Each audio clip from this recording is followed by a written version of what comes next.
How to sell a house in probate in California. Probate real estate timeline. We'll walk you through it coming up. Watch to the end to learn how to save thousands of dollars on the cost of probate.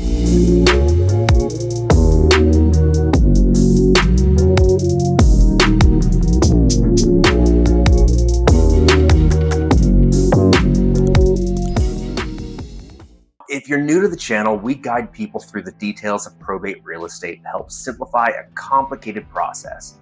So make sure to subscribe and check out our other videos. I'm Brendan Mohr. I'm a licensed California realtor and certified probate and trust specialist. I've worked on probate sales for years. And I'm Bill Heyman. I'm a California licensed realtor and real estate broker. I'm a certified probate and trust specialist. I'm also a California legal document assistant, professional fiduciary, Nevada licensed realtor, and also I'm a licensed Nevada state document preparer. And I've helped to probate and administer thousands of uncontested cases from start to finish throughout the state of California and Nevada. Every day we get calls, texts, and emails from people just like you. They're looking for help with the very complicated process of probate real estate. We have saved thousands of dollars for our clients with our services. But before we get into it, we must state that we are not attorneys. We cannot give or provide legal advice. Always remember that only a licensed attorney can give legal advice and/or advise you of your legal rights within the law. All of the information that we provide is based on our experiences in the probate and probate real estate arena. So you should always consult with an attorney of your own choosing for any legal advice and/or legal decisions. Now let's get into it. Probate is a court-supervised process for the purpose of administering the estate of someone who passed away and transferring their property to their beneficiaries or heirs. Now, depending on if there is a will or not, interested parties of the estate are called beneficiaries or heirs. But for the sake of simplification in this video, we're just going to call them heirs. Now, the person who passed away is known as the decedent. Usually, the probate is required when the decedent's estate was not in a living trust or irrevocable trust, even if there's a will. Part of the probate process is to prove or validate and carry out the details of the decedent's will, if one exists. Find heirs of the estate, assess the value of the estate as of the date of the death, and resolve the decedent's financial responsibilities. Also distribute the decedent's property to the heirs.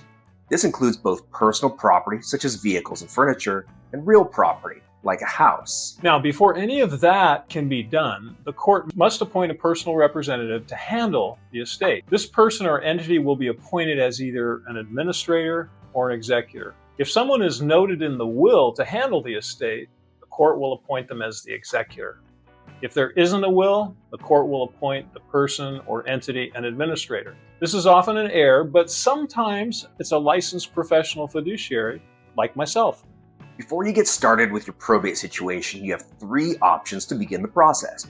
When this video is over, it would be helpful for you to watch our video titled, How Much Does Probate Cost in California?, where we discuss the following options in detail. Option number 1, hire a probate attorney. It's very common to find blogs and videos that tell you a probate attorney is required for the probate process. However, there is no statute in the probate code that requires this. This is commonly the most expensive option, and it may be the right choice for you, especially if the probate is contested.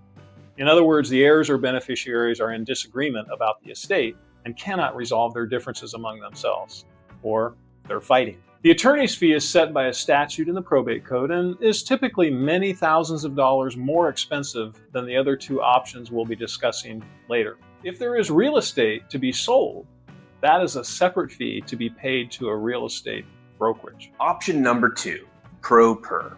In other words, do it yourself. This is a lower cost option, but is typically very difficult. While it's possible to complete the probate process on your own, we speak with frustrated people who have attempted to do their own probate every week, who often move on to the next option. Option number 3, hire a non-attorney probate administration service, like ours. This is often both the lowest frustration level and lowest cost option. We'll get into more information on that service at the end of the video. So now you know a little about about probate, and you've decided which option to take to begin. The next step is to file the petition for probate in order to commence the process and get the court to appoint a personal representative. Whoever is handling the probate from the three options will normally submit that petition. That brings us to one of the most common questions that we get about probate. How long does probate take in California? Or what many of the heirs actually want to know, how long until the assets of the estate can be distributed? Now, that depends on several factors, including who is handling the probate, which court the probate is going through, the court's calendar and availability, and whether the court granted the personal representative full or limited authority. These are terms which we'll clarify later in the video. Now, when done by an experienced professional and depending on the court calendar, it's possible that the court will appoint a personal representative within a couple of months after the petition for probate is submitted, and the entire probate can be completed within 9 to 12 months. Although 12 months is the average. Sometimes it's less, sometimes it's more. Again, depending on several variables. Some factors that'll speed up the process are if an experienced professional is handling or assisting the probate, a real estate agent specializing in probate is handling the sale of the home, and if the personal representative was granted full authority by the court. Some factors that slow down the process are if the will is contested, if the court has trouble validating the legitimacy of the will, if heirs are contesting the probate, or if the court has granted the personal representative only limited authority. Now, we use two terms that are crucial factors in the course of the probate and for the sake of selling a house in probate, and that's limited authority and full authority. This is the authorization by the court on whether the personal representative has a very broad range of court-authorized powers to handle the sale of the property, or whether the court must intervene and approve the sale. Most commonly, the court grants full authority, which allows the personal representative authorization to sell real property without the court's intervention or approval. The personal representative must still act in the best interest of the estate, but now they have the power to sell the house without much delay. Selling a house when full authority is granted is similar to selling a house in a normal sale that's not going through probate, as long as a real estate agent who is very experienced in probate is handling the sale.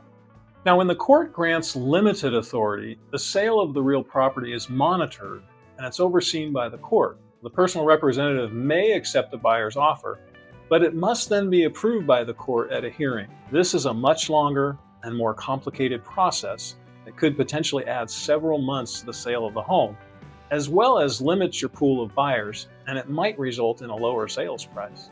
You definitely want a real estate agent that's very experienced with these types of sales, as they are complex. You might be wondering why the court would grant limited authority, but that's a longer discussion, so we've left a link in the video description below for a video entitled Full Authority versus Limited Authority.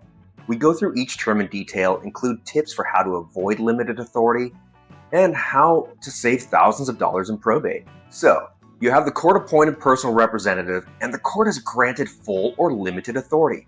Now, you can list the house for sale. Now, here is where you want to be careful, because even before a personal representative is appointed by the court, you will likely be contacted by several investors trying to score a great deal on a house. They likely got your information from the court filing of the petition for probate. Always remember that probate filings are public record and anybody can view them. They may use scary language and try to persuade you to sell to them, or try to make it sound like this is the easiest approach. But keep in mind, whatever price an investor offers you, it needs to be low enough for him so that they make a profit when they go and resell the home. While this could be a great outcome for the investor, it could also have disastrous consequences for the personal representative and the estate. Remember, the personal representative must act in the best interest of the estate, which usually means they must diligently attempt to bring in the highest price and most proceeds from the sale of the home for the heirs. The best way to do this is to have the home professionally marketed to the public to obtain the best offer. Even if the personal representative has full authority, accepting an offer below market value may end up being contested by the heirs, and you may have to answer some serious questions in court. Now, in a case where there is limited authority, the court will further scrutinize any offer and even set a minimum price that the house may be sold at. So it's crucial that the home be appropriately marketed. Anytime you are contacted directly by an investor, it's really best to direct them to your real estate agent. And that brings us to your first step in selling the house.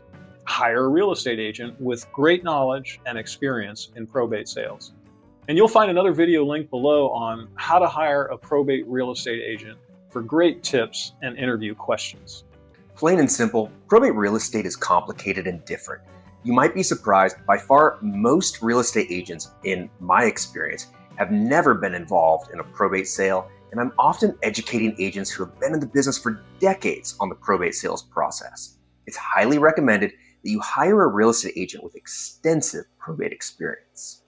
It's important to note a listing agreement for the sale of a house with a real estate brokerage cannot be ratified until the court officially appoints a personal representative and grants authority. You must normally wait to sign a listing agreement until then. So let's get into the details of what an experienced real estate agent will do for you. Open escrow and order the preliminary title report. It is very important that the escrow officer has extensive probate experience. And if you hired the right real estate agent, it's likely they have one that they have worked with many times. The title report will then be scrutinized by your agent. Some of the items they'll be looking for are mechanics liens, tax liens, miscellaneous liens, and mortgages. Now, all liens must be resolved by the closing of the sale, which is usually done with the sale's proceeds. And in order to do this, the escrow officer will order a payoff demand from the lien holder to show up-to-date payoff information. And some of these take days to receive, and some do take several weeks or longer. So it's important to get to work on that immediately. A mechanics lien is usually on title because the contractor performed work on the home that was not paid for. This could be small repairs, like handyman work, or large repairs like a roof replacement. Usually the lien holders respond to an escrow company within a week or two. There are often property taxes due and sometimes an IRS lien. Property taxes tend to be easy to resolve, but IRS liens are often problematic as the IRS often takes several weeks to respond or longer. This can significantly hold up a sale. Miscellaneous liens may include medical liens, utilities, or other debts.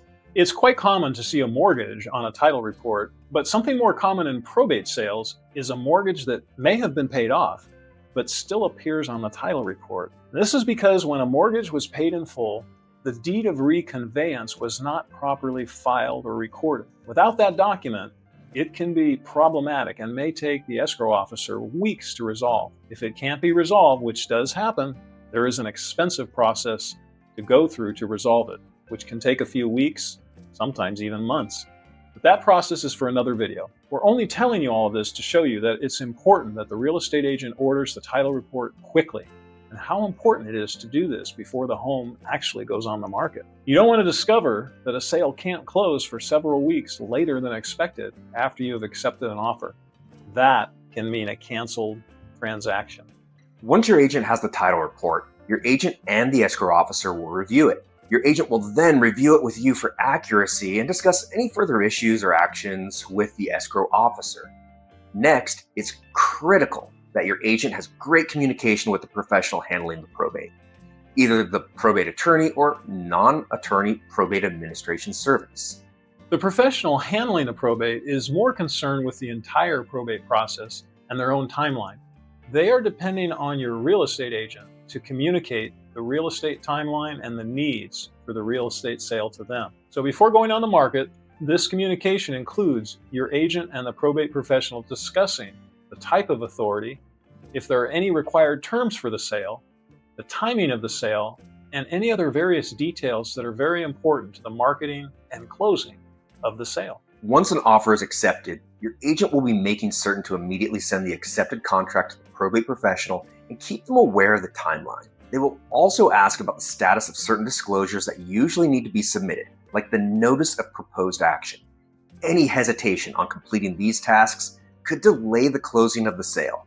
The agent will also be communicating with the probate professional to receive documents required by the title company, such as an important document from the court called letters. Depending on the circumstances of the probate, there may be other documents the title company will need, such as a certified copy of the court order confirming the sale. Now, while it's technically not their job, a very experienced real estate agent may assist in retrieving these items for the probate professional, saving valuable time, often weeks, something that we've done many, many times. Next is to determine the condition of the home in order to strategize a list price.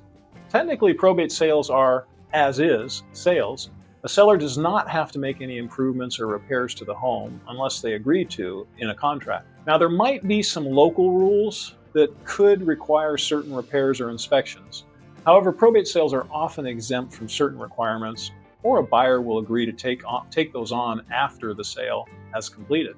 Many sellers may choose to have no improvements done, which is common in probate, as many sellers do not have the ability to fund repairs or simply don't have the time.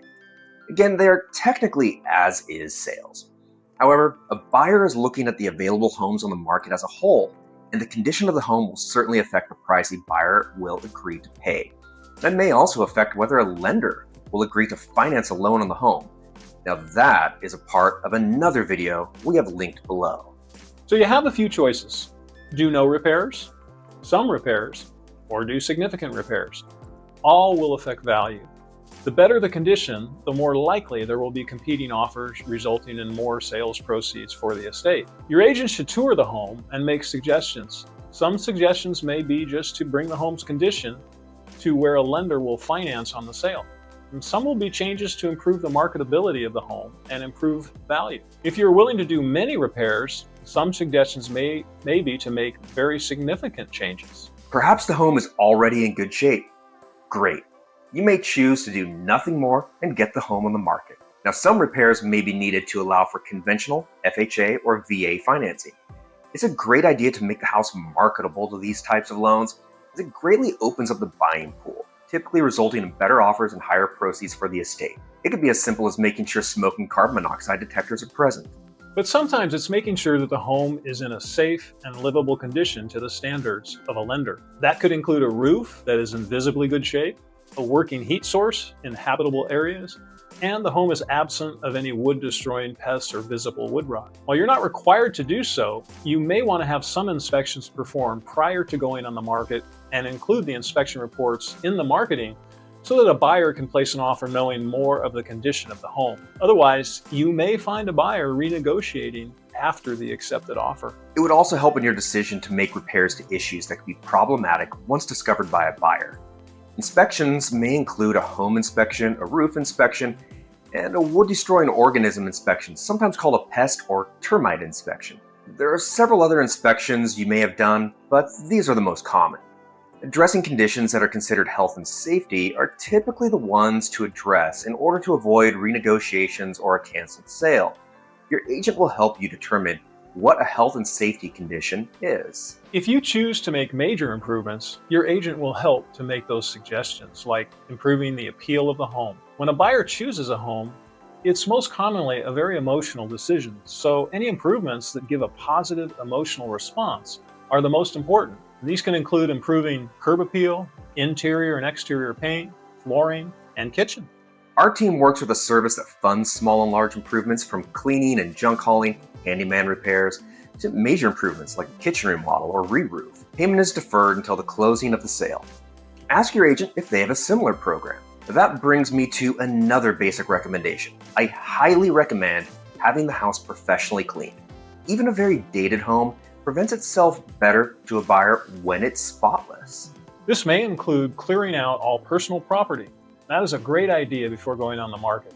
The personal representative must keep an accounting of all items given to heirs or donated. Of course, you or someone else may be living in the home, and in that case, decluttering would be a great idea. Now, a person living in the home is not always a great idea, but that is usually allowed.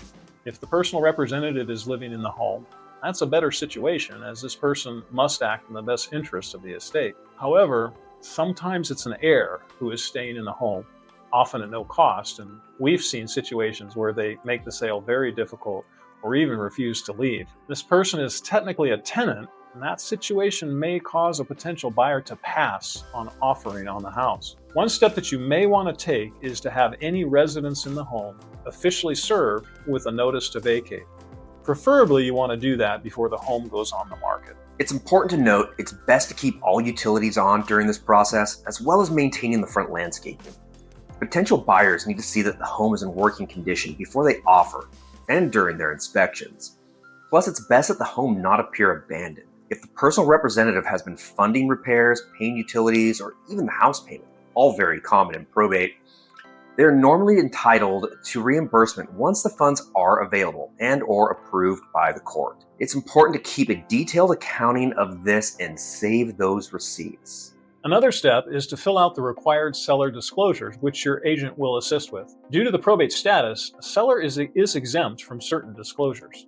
After all, this was not your home under normal circumstances, and in many cases, the personal representative has little knowledge of the house or has never even seen it. However, you still must disclose all material facts that you are aware of. Before you even decide to make any repairs, your agent will show you comparable sales and help to determine the value as is, or with certain repairs performed. This is often done by your agent preparing a visual comparable market analysis report, also known in the real estate industry as a CMA.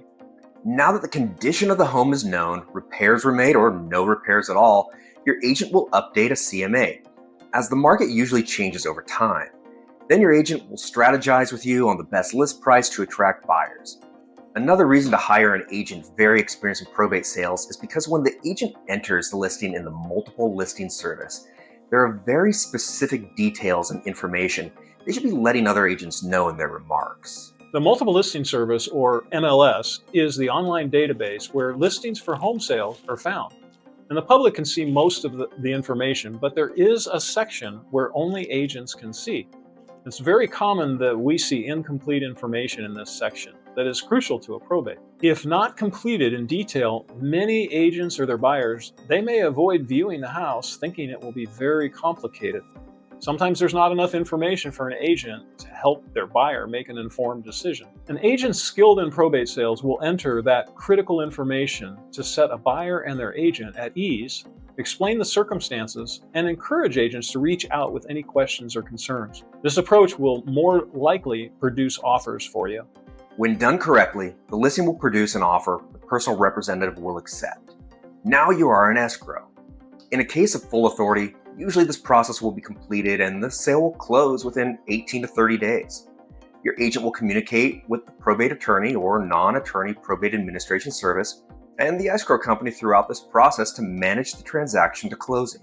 Now, in a case of limited authority, the process may take 45 to 150 days or more, depending on the court calendar. Again, limited authority is complex, and we do have a separate video on that. As long as all goes well during the course of the escrow, you'll find yourself signing closing documents with a notary and the sale closing. Liens and other financial obligations as part of the real estate sale will be satisfied, and the proceeds will be forwarded to the estate to then be deposited into a special probate estate bank account. A huge step in completing the probate process has now been finished. The probate itself still moves through the process, and once it's finalized, estate funds are dispersed to the heirs.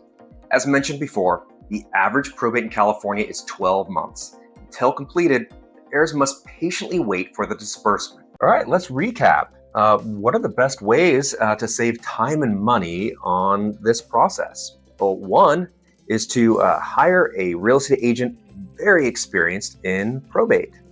And two is to hire a probate professional, whether that's a probate attorney or a service such as we provide, that can communicate well with the real estate agent in completing the probate sales process. So we have a solution for both in California and Nevada. We offer a non-attorney probate administration service. Now, with this service, I will probate the estate at no cost to you, and this is a tremendous savings. The only thing we ask in return is that you list the probate home with us for sale. We have an important video on that subject linked below, and that goes over those details. So please watch that or reach out to us directly for more information on that. No matter what city in California or Nevada the house is in, we have a team that can help. And if you're concerned that you live nowhere near us or even out of state, we frequently work with clients who we have never met in person. We can work with you over the phone or email, online video feed like Zoom. We often meet with contractors, handymen, and arrange junk haulers and maid services to help streamline the process. See our contact information linked below and call, text, or email us. We'd love to answer any of your questions directly. We really want to thank you for watching this video. It's been a pleasure bringing you this information, and we hope to bring you a lot more. Absolutely. Thank you so much. Please like this video so you can come back to it anytime. Subscribe to our channel because we really expand on a lot of these topics and other ones that you may have questions about. throughout our channel, and we're putting videos out constantly. So please look for new videos every week. And we are real people. So if you do have questions for us, we strongly encourage, reach out to us directly. Absolutely. We love it.